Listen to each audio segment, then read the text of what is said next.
한국? 그 작은 나라가 무슨 초강대국이야. 완전 망상이지. 여기 한국을 조롱하던 미국 전문가가 있습니다. 이발 박사님, 한국 가서 직접 보고 오세요. 좋아, 내가 가서 진실을 밝혀주지. 그렇게 자신만만하게 서울에 도착한 그는 단 하루 만에 급하게 본국에 전화를 걸었다고 합니다. 지금 당장 한국 관련 보고서 전부 다시 써야 해. 무슨 일이세요? 우리가 완전히 틀렸어. 그가 한국에서 목격한 충격적인 현실은 대체 무엇이었을까요? 저는 케일릭스 보스로 워싱턴 DC의 지정학 분석가로 벌써 15년째 이 일을 하고 있죠. 국무부, 펜타곤, CIA 다들 제 리포트를 기다립니다. 동아시아 전문가라고들 하는데 솔직히 말하면 저도 이번 건은 처음이었어요. 이게 말이 돼요? 저는 먼지 쌓인 보고서를 넘기다가 손가락을 멈췄습니다. 2014년 12월 15일자 스트래포 리포트. 종이가 너무 오래되어 손끝에 닿을 때마다 바스락거리는 소리가 났죠. 뭐가 말이 안 된다는 거예요? 이거 봐요. 조지 프리드먼이 2014년에 쓴 건데 한국이 2050년까지 초강대국이 될 것이다 라고 했어요. 1인당 GDP 82,000달러, 세계 2위 경제 대국. 그때 사람들이 뭘 했는지 알아요? 프리드먼이 소주를 너무 마셨나 보다라고 했죠. 케일릭스가 노트북을 열었습니다. 화면에 뜬 건 당시 댓글들이었어요. 망상, 판타지 소설, 김치 먹고 헛소리, 조롱 일색이었죠. 근데 이상한 게 현재 한국 1인당 GDP 58,000달러, 성장률 연평균 4.2%. 이 속도면 뭐가 되어버리는 거죠? 지금까지랑은 전혀 다른 그림이야. 잠깐, 마커스가 커피잔을 내려놓았습니다. 액체가 찰랑거리는 소리가 사무실에 울렸죠. 잠깐. 그럼 정말로 82,000달러까지 갈 수 있다는 거예요? 케일릭스가 골드만삭스의 2014년 보고서를 꺼냈습니다. 페이지를 넘길 때마다 종이 냄새가 코끝을 자극했어요. 보스, 여기도 똑같아요. 한국의 군사력이 2040년대에 미국 다음 가는 수준이 될 것. 당시엔 다들 미쳤다고 했는데. 그래서요? K9 자주포 수출 실적 봤어요? 폴란드만 1,000문 넘게 샀고 지금 나토 국가 절반이 한국 무기 쓰고 있어요. KF-21 전투기? 마커스가 의자에서 인도네시아랑 벌떡 필리핀이 일어났습니다. 줄 서서 기다리고 있고요. 이게 숫자만의 문제가 아니에요. 방향이 바뀌고 있다는 뜻입니다. 아니, 그럼 이 예측들이 정말로 맞아떨어지고 있다는 거예요? 그렇다네. 말도 안 돼. 케일릭스가 화면을 확대했습니다. 그래프의 선들이 거의 일치하고 있었어요. 2014년 예측선과 2025년 실제 데이터가요. 마치 더 소름 돋는 건 이 보고서들이 다 사라졌다는 거예요.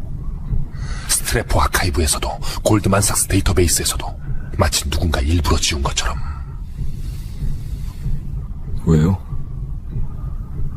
왜 지웠을까요? 케일릭스가 창밖을 바라봤습니다. 늦은 밤 도시의 불빛들이 반짝이고 있었죠. 만약 이 예측이 진짜라면, 만약 한국이 정말로 그렇게 될 거라면 누가 이 정보를 독점하고 싶어 하겠어요? 손목이 흘렀습니다. 에어컨 소리만 윙윙거렸죠. 내일부터 제대로 파헤쳐봐야겠어요. 2014년에 대체 무슨 일이 있었는지, 왜 이런 예측을 했는지, 그리고 왜 모두가 틀렸다고 확신했는데 맞아떨어지고 있는지요. 뉴욕 타임스퀘어의 작은 오피스, 새벽 3시. 차가운 커피 가득 머그잔이 책상 위에서 식어가고 있었죠. 잠깐, 이거 진짜예요? 뭐가 진짜냐고? 또 한국 얘기야? 조수 마커스가 피곤한 목소리로 물었습니다. 코스피가 4천을 넘었어. 헤일릭스가 화면을 가리켰습니다. JP모건의 최신 리포트였죠. 거기엔 더 충격적인 문장이 있었습니다. 한국 증시 5,000에서 6,000포인트 가능성 열려. 그게 뭐가 대단한데? 작년 초만 해도 이게 2,400이었어. 불과 몇 개월 만에 거의 2배가 됐다고. 이런 상승률은 이건 정상이 아니야. 그냥 올라간 게 아니라 폭주하고 있다고. 키보드 타자 소리가 조용한 사무실에 메아리 쳤습니다. 헤일릭스는 미친 듯이 데이터를 파헤치기 시작했죠. 한국은행 통계, 블룸버그 터미널, 로이터 속보. 이것 봐. 10월 수출액 660억 달러. 역대 최고치야. 반도체만 따로 보면 세상에. 뭐야, 또 뭐야? 마커스도 이제 완전히 잠이 깬 듯 했습니다. 반도체 수출이 전년 대비 40% 이상 늘었어. 이게 말이 돼? AI 붐이라고 해도 이 정도는. 바로 그때였습니다. 케일릭스의 이메일에 알림이 울렸죠. 서울에 있는 옛 동료로부터 온 메시지였습니다. 우리가 GPU 26만 개를 확보한다는 소문 들었어? 엔비디아랑 직거래라던데. 헤일릭스가 커피를 한 모금 마셨다가 뱉을 뻔했습니다. 26만 개? 그게 많은 거야? 많은 정도가 아니야. 이 규모면 한국이 중국 다음으로 세계 2위 AI 인프라를 갖추게 되는 거야. 미국 빅테크 기업들보다도 많아. 화면을 스크롤하던 케일릭스의 눈이 갑자기 커졌습니다. 넷플릭스 글로벌 차트였죠.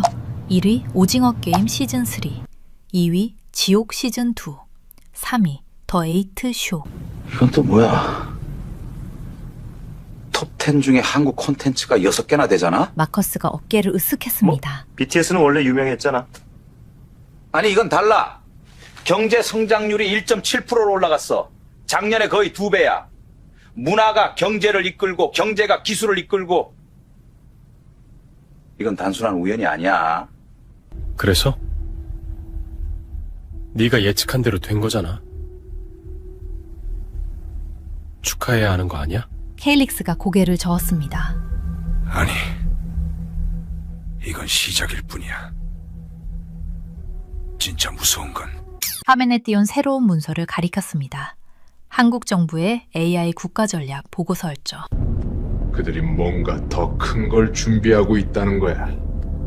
서울 강남의 한 호텔 비즈니스 라운지. 헤일릭스가 노트북 화면을 뚫어지게 바라보고 있었죠. 커피잔이 식어가는 것도 모른 채 말입니다. 그의 조수 마이클이 옆자리로 다가왔습니다. 박사님, 벌써 3시간째예요. 뭘 그렇게... 마이클, 이 지도 좀 봐요. 한국이 어디 있는지 보여요? 여기 있잖아요. 중국이랑 일본 사이에. 바로 그거예요! 헤일릭스가 갑자기 의자를 뒤로 밀며 일어섰습니다. 라운지의 다른 손님들이 놀라 쳐다볼 정도였죠. 미안해요. 근데 이게 얼마나 미친 위치인지 알아요? 북쪽엔 러시아, 서쪽엔 중국, 동쪽엔 일본, 그리고 바로 위에는 북한이요? 마이클이 끝맺었습니다. 맞아요. 전 세계에서 가장 위험한 동네 한복판이에요. 그런데 말이죠. 케일릭스가 화면을 돌려 보여줬습니다. 작년 한국 방산 수출이 전년 대비 140% 증가했어요. 그리 휘파람을 불었습니다. 우크라이나 전쟁 때문인가요? 빙고! 폴란드가 한국산 K2 전차를 1,000대나 주문했더군요. 1,000대요? 그것도 현금으로? 헤일릭스가 또 다른 창을 열었습니다. 미 국방부 보고서였죠. 더 재밌는 건요. 미국이 한국의 핵잠수함 개발을 암묵적으로 지원하고 있다는 거예요. 공식적으로는 부인하지만 제가 만난 전직 펜타곤 관계자가 그러더군요. 우리가 막을 이유가 뭐가 있나? 중국 견제하는데 도움되는데. 마이클이 고개를 갸웃했습니다. 근데 왜 하필 한국이죠? 케일릭스가 미소 지었습니다. 마치 학생이 정답을 맞춘 것처럼 말이죠. 바로 그 질문을 제가 어제 만난 조지 프리드먼한테 했어요. 그 유명한 지정학 전문가 있잖아요. 그가 뭐라고 했는지 알아요? 헤일릭스가 녹음 파일을 재생했습니다. 프리드먼의 굵은 목소리가 흘러나왔죠. 한국은 모든 강대국이 필요로 하지만 아무도 삼킬 수 없는 나라입니다.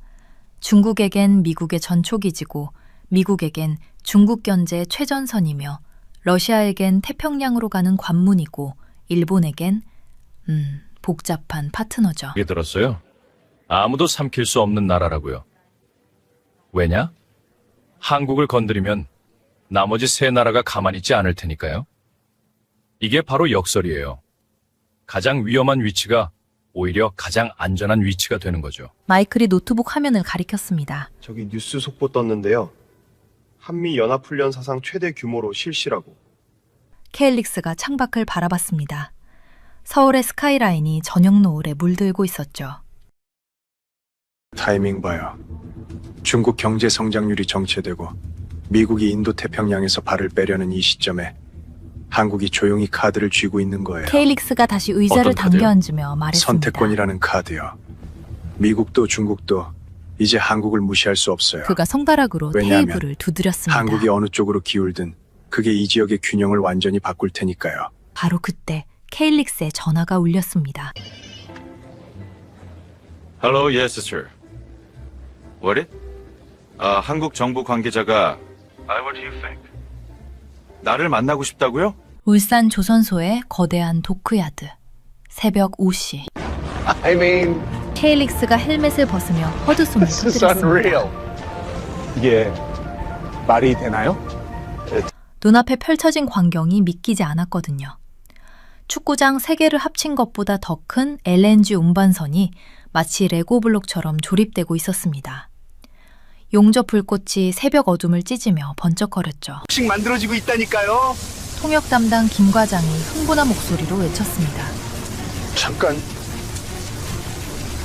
잠깐만. 케일릭스가 태블릿을 꺼내 데이터를 확인했습니다. 이거 숫자 맞아요? 손가락이 떨렸어요. 전 세계 LNG선의 90%를 한국이 만든다고? 맞습니다. 초대형 컨테이너선 85%, 해상 플랜트 60%. 아니 이건 독점이잖아요. 완전한 독점이야. 때였습니다. 조선소 관리자가 다가왔죠. 놀라셨나 봅니다. 근데 박사님, 이건 시작일 뿐이에요. 시작이라니요? 제가 씩 웃으며 저 멀리 건설 중인 새로운 도크를 가리켰습니다. 2026년 납품분만 지금 주문량의 3배예요. 미국, 유럽, 중동 다들 미친 듯이 주문하고 있거든요. 왜 그런지 아세요? 케일릭스가 고개를 저었습니다. 중국이 조선업에서 밀리기 시작했어요. 기술력 차이가 너무 벌어져서. 이제 프리미엄 선박은 한국 아니면 못 만들어요. 장소를 옮겼습니다. 경기도 화성의 반도체 공장. 어떻게 이럴 수가? 케일릭스가 클린룸 유리창에 이마를 모두 대고 정상적으로 중얼거렸습니다. 작동하고 있습니다. 안에서는 EUV 장비들이 쉴 새 없이 돌아가고 있었죠. 그 옆에선 삼성 엔지니어가 담담하게 말했습니다. 고메모리 반도체 시장 점유율이 70%입니다. D램은 더 높아요. 73%. 그럼 SK 하이닉스까지 합치면? 그럼 90% 넘죠. 사실상 한국이 없으면 전 세계 스마트폰, 컴퓨터, 서버 다 멈춰요. 케일릭스가 송을 깊게 들이쉬었습니다.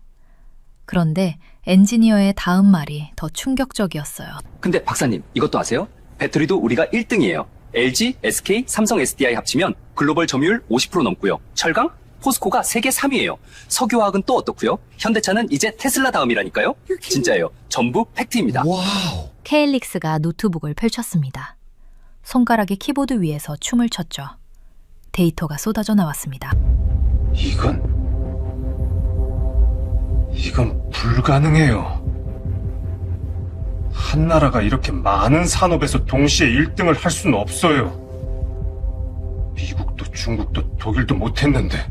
엔지니어가 조용히 말했습니다. 1997년이요. 뭐라고요? IMF 외환 위기요. 그때부터 시작됐어요. 죽을 만큼 맞고 나니까 정신이 번쩍 들더라고요. 그때부터였어요. 기술 없으면 죽는다. 뼈저리게 깨달은 게. 케일릭스가 창밖을 바라봤습니다. 저 멀리 현대자동차 공장이 보였고 그 너머로 LG 배터리 공장이, 또 그 너머로 포스코 제철소가 끝없이 이어졌죠. 마치 거대한 산업벨트가 한반도 전체를 감싸고 있는 것처럼요. 난 이제 알겠어요. 한국은 그냥 발전한 게 아니라 모든 걸 다 가지려고 한 거군요. 그것도 최고로. 바람이 불었습니다. 공장 굴뚝에서 나온 하얀 증기가 하늘로 솟아올랐죠. 2026년이 다가오고 있었습니다. 그리고 케일릭스는 직감했어요. 곧 세계 경제 지도가 완전히 바뀔 거라는 걸요. 서울 남산타워가 보이는 연구실, 새벽 3시. 커피잔이 책상에 어지럽게 널려 있었죠. 잠깐, 이건 말이 안 돼.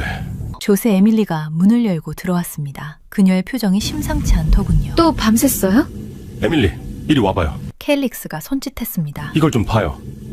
지난 200년간 초강대국이 된 모든 국가들의 패턴을 분석했는데 한국만 완전히 달라요. 화면에 떠오른 데이터가 빙글빙글 돌았습니다. 영국, 프랑스, 미국, 소련 모두 빨간색으로 표시된 침략 지표가 하늘을 찌를 듯 솟아있었죠. 그런데 한국은 제로였습니다. 박사님, 설마 데이터 오류 아니에요? 케일릭스가 의자에서 벌떡 일어났습니다. 처음엔 저도 그렇게 생각했어요. 하지만 봐요. 한국 전쟁 이후 70년간 단 한 번도 타국을 침략한 적이 없어요. 베트남 파병, 미국의 요청이었고 이라크, UN 평화유지군이었죠. 그래서 이 데이터가 중요한 겁니다. 그래서요? 그게 뭐... 에밀리가 고개를 갸웃거렸습니다. 특별한가요? 케일릭스가 홀로그램을 확대했습니다. 갑자기 방 전체가 데이터로 가득 찼죠. 특별하다고요? 에밀리, 이건 인류 역사상 전례가 없는 일이에요. 그가 흥분해서 팔을 휘저었습니다. 홀로그램 속 숫자들이 춤을 추듯 흩어졌다가 다시 모였죠. 식민지에서 선진국이 된 유일한 나라, G7급 군사력을 가졌지만 한 번도 먼저 공격한 적 없는 나라. 그런데 어떻게 이렇게 강해진 거죠? 바로 그때였습니다. 홍익인간이죠. 낯선 목소리가 들려왔습니다. 문 앞에 한국인 노교수가 서 있었어요. 국립역사연구소의 김 박사였습니다. 무슨 말씀이신지 설명이 필요하겠군요. 케일릭스가 물었습니다. 김 박사가 천천히 걸어 들어왔습니다. 서양 학자들이 절대 이해 못하는 게 하나 있어요. 한국인의 DNA에 새겨진 5,000년 전 약속이죠. 약속이요? 알널리 인간을 이롭게 한다.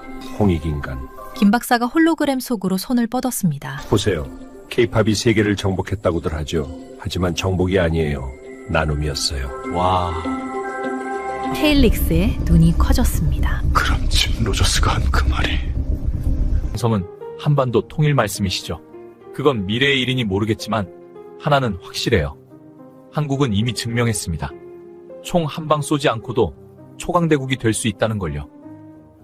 에밀리가 숨을 들이켰습니다. 그러면 이건... 맞아요.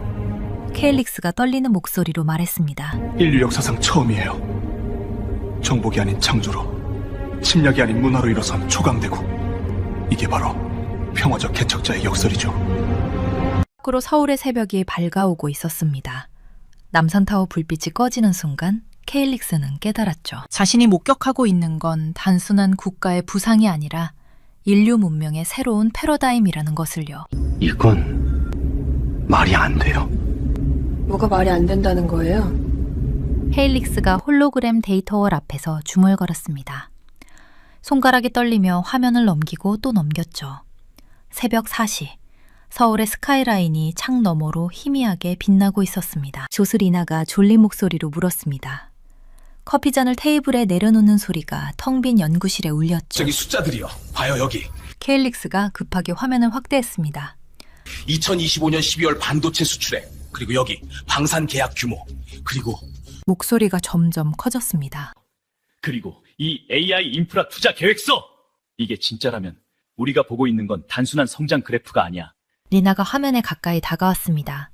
데이터의 푸른빛이 그녀의 얼굴에 반사되었죠. 세상에, 이건 단순한 성장이 아니잖아요? 이건 폭발이죠. 케일릭스가 의자에서 벌떡 일어났습니다. 지금 우리가 목격하고 있는 건 역사적 변곡점이에요. 2026년이 바로 그 시작점이 될 거예요. 갑자기 경보음이 울렸습니다. 새로운 데이터가 들어온 것이죠. 뭐야, 또 뭐가... 리나가 스크린을 확인했습니다. 유럽 방산 전문가 회의록이네요. 어제 막 공개된... 비공개였던 자료 맞지? 네. 케일릭스가 내용을 훑어보더니 웃음을 터뜨렸습니다. 들어봐요. 한국의 K9 자주포와 천궁 시스템이 우리의 예상을 완전히 뛰어넘었다. 우크라이나 전장에서의 성능은 솔직히 충격적이었다. 와, 이게 독일 국방부 관계자 발언이래요. 믿기지가 않네요. 그럼 우리 예측이 맞았다는 거네요? 케일릭스가 고개를 저었습니다. 하지만 그의 눈은 빛나고 있었죠. 아니요. 우리 예측은 틀렸어요. 너무 보수적이었던 거죠. 그가 메인 스크린으로 돌아가 손짓을 했습니다. 수십 개의 그래프가 공중에 떠올랐습니다. 문화지표, 경제 성장률, 기술 혁신 지수, 모든 선이 급격히 상승하고 있었습니다. 초강대국이 된다고요? 아니에요. 이 속도라면 훨씬 더 빨리 갑니다. 그가 숨을 깊게 들이마셨습니다. 2030년대 중반이면 충분해요. 아니, 어쩌면 더 빨리. 리나가 의심스러운 표정을 지었습니다. 하지만 초강대국이라는 건 단순히 경제력만으로. 맞아요. 케일릭스가 그녀의 말을 가로막았습니다. 바로 그거예요. 제가 깨달은 게 그거예요. 그가 창가로 걸어가며 말을 이었습니다. 동이 트기 시작한 서울의 모습이 눈앞에 펼쳐졌죠. 한국은 전통적인 의미의 초강대국이 되려는 게 아니에요. 지배하려는 게 아니라 함께 성장하려는 거죠. 방산 수출 보세요. 단순 무기 판매가 아니라 기술 이전과 공동 개발이잖아요. K-팝도 마찬가지고요. 일방적 문화 전파가 아니라 현지 문화와의 융합이죠. 리나가 옆에 서서 같이 창밖을 바라봤습니다. 그래서 더 무서운 거군요. 저항할 이유가 없으니까. 그게 무섭다기보다는 케일릭스가 미소 지었습니다. 놀라운 거죠. 인류 역사상 이런 방식의 부상은 없었으니까요.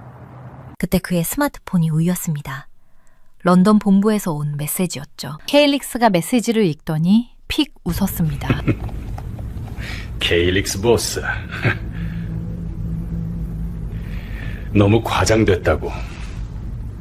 과장이라니. 우리가 본 데이터는? 새벽의 첫 햇살이 연구실을 비추기 시작했습니다. 홀로그램 속 데이터들이 홀금빛으로 물들었죠. 2026년. 케일릭스가 혼잣말처럼 중얼거렸습니다. 시작이군요. 진짜 시작이.